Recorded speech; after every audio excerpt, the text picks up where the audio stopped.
2022 आगामी उत्तर प्रदेश विधानसभा चुनाव को लेकर राजनीतिक सरगर्मियां काफी तेज हो गई है। ऐसे में सभी पार्टियां और उनसे लड़ने वाले उम्मीदवार अपनी अपनी जोर आजमाइश कर रहे हैं। उत्तर प्रदेश के पूर्वांचल कर वाराणसी शहर, जिसके अंतर्गत कुल 8 विधानसभा क्षेत्र पड़ते हैं। वाराणसी की 8 विधानसभा सीट पर पिछली बार भाजपा और उसकी सहयोगी पार्टियों को जीत मिली थी। आइए हम जानते हैं कि पीएम मोदी के संसदीय क्षेत्र वाराणसी में विधानसभा चुनाव को लेकर प्रत्याशियों की क्या तैयारियां चल रही हैं। चुनावी तैयारियों को लेकर वाराणसी के कैंट विधानसभा क्षेत्र से कांग्रेस पार्टी के संभावित उम्मीदवार रोशनी कुशल जायसवाल ने साधना न्यूज से खास बातचीत की। आप देख रहे हैं साधना न्यूज चैनल। उत्तर प्रदेश आगामी 2022 विधानसभा चुनाव को लेकर के सभी राजनीतिक पार्टियां अपनी अपने तरीके से तैयारियां कर रही हैं। ऐसे कहा जा सकता है कि राजनीतिक सरगर्मियां उत्तर प्रदेश में तेज हो गई हैं। उत्तर प्रदेश में सभी पार्टियां और उससे लड़ने वाले संभावित उम्मीदवार अपने अपने विधानसभा क्षेत्रों में अपने अपने हिसाब से अपनी अपनी तैयारियां कर रहे हैं।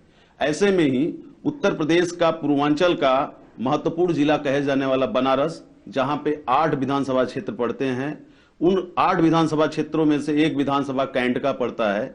उस कैंट विधानसभा से भारतीय राष्ट्रीय कांग्रेस पार्टी से संभावित उम्मीदवार के रूप में रोशनी कुशल जायसवाल जी का नाम भी आ रहा है।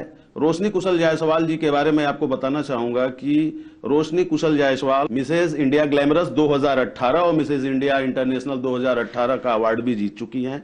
आप यूथ कांग्रेस की प्रदेश प्रवक्ता भी हैं। इसके साथ साथ इंडिया रोटी बैंक की ब्रांड एम्बेसडर भी है। तो सर्वप्रथम मैं रोशनी कुशल जायसवाल जी का साधना न्यूज चैनल में बहुत बहुत स्वागत करता हूं। आपका स्वागत है चैनल में। बहुत बहुत धन्यवाद कन्हैया जी। मैडम, मेरा पहला सवाल आपसे ये है कि उत्तर प्रदेश में राजनीतिक सरगर्मियां तेज हो गई हैं। सभी राजनीतिक पार्टियां अपने अपने ढंग से अपनी अपनी तैयारियां कर रही हैं और आपका भी कांग्रेस पार्टी से नाम आ रहा है कि कैंट विधानसभा से आप चुनाव लड़ने वाली हैं। तो ऐसे में आप किन मुद्दों को लेकर और और आप लोगों के क्या मुद्दे हैं जिनको लेकर के आप जनता के बीच में जा रही हैं? देखिए, जहां लोग मरने के लिए तरसते हैं वहां से जीना शुरू किया है हमने।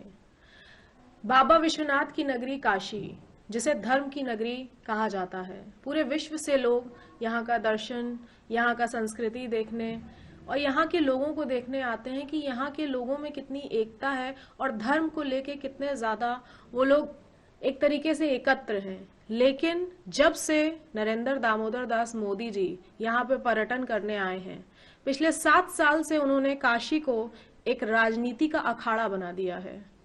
इसे अब धर्म नगरी नहीं कहा जा रहा, इसे राजनीति का अखाड़ा सिर्फ इसलिए कहा जा रहा है कि जिस सांसद ने ये कहा था कि मुझे माँ गंगा ने बुलाया है, उसी माँ गंगा में हजारों लाशें तैरते हुए इलाहाबाद तक पहुंची, जिसका फोटो अमेरिका में भी वायरल हुआ। और उसके बाद यहाँ के सांसद और हमारे देश के प्रधानमंत्री कहते हैं कि ऑक्सीजन की कमी से सेकेंड वेव में किसी की मौत नहीं हुई, जबकि यहाँ का बच्चा बच्चा चिल्ला चिल्ला के कह रहा था कि यहाँ पे ऑक्सीजन की कमी है, हॉस्पिटल में बेड की कमी है, रेमडेसिविर इंजेक्शन की कमी है।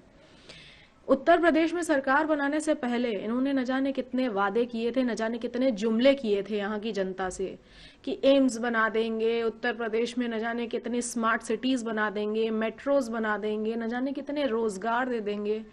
अगर इन्होंने ये सारे काम किए होते तो यहाँ के लोगों को रोजगार ढूंढने के लिए मुंबई, दिल्ली, राजस्थान, छत्तीसगढ़ नहीं जाना पड़ता।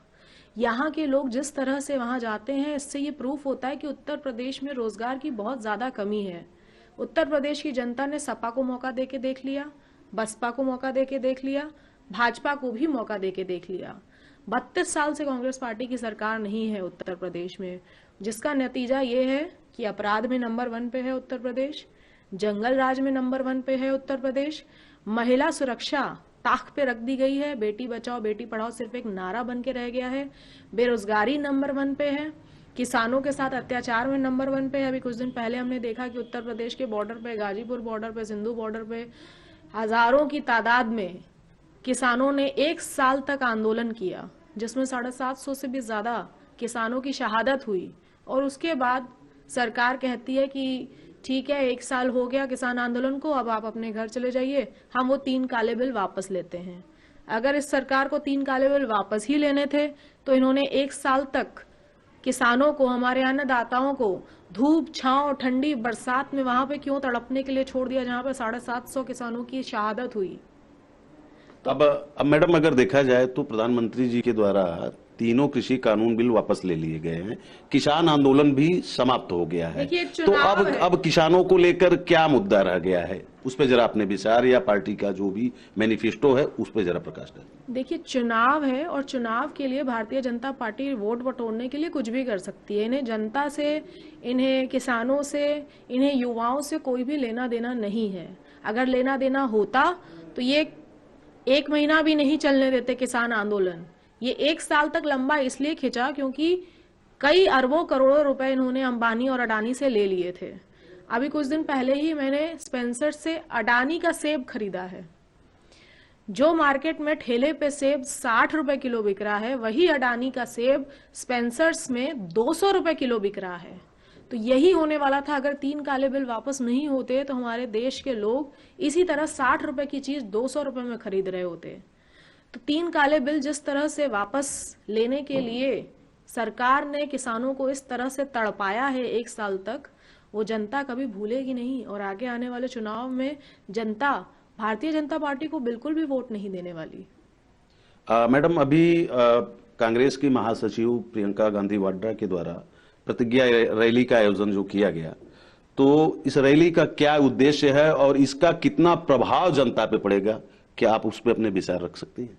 देखिए जितनी भी प्रतिज्ञा रैली हुई है कांग्रेस पार्टी की, आप बनारस की बात करें, चाहे गोरखपुर की बात करें, चाहे जहां जहां भी हुई है, वहां पे लाखों की संख्या में जिस तरह से लोग आए हैं प्रियंका गांधी जी को सुनने, वो साफ दर्शा रहा है कि यहाँ की जनता भारतीय जनता पार्टी से बिल्कुल त्रस्त है और रोजगार के लिए दर दर भटक रही है। महिला सुरक्षा ताक पे रख दी गई है और यहाँ पे महंगाई इतनी ज्यादा है, गरीबी इतनी ज्यादा है, भुखमरी इतनी ज्यादा बढ़ गई है, 101वें नंबर पर चला गया है हमारा देश भारत।